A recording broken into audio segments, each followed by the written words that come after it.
Recommendations for trees for a health strip. The narrow strip between sidewalks and roads. Oh, this is a good question. It's a great question. I mean, there's so many good upright columnar varieties of trees now. If you wanted to go that way, slender silhouette, sweet gum is probably the most commonly planted one. But there's there's oaks. Hornbeam. Yeah, there's columnar hornbeams. There's a couple of different varieties of oak trees that are columnar. So the kindred spirit. Yep. Oak. I love that plant. That is a beautiful, beautiful plant.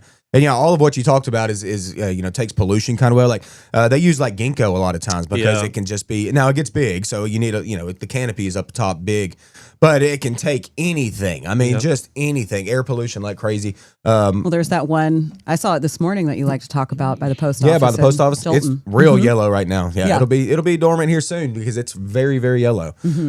Washington hawthorn comes to mind as a good street tree. Yeah, that's not used near enough. I don't think.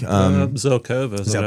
Yep. Your favorite? Yeah, my favorite. It's not. Zelkova. I'm just I saying, love Zelkova. It does live. It's pretty tough. It lives. Adam is super right about that.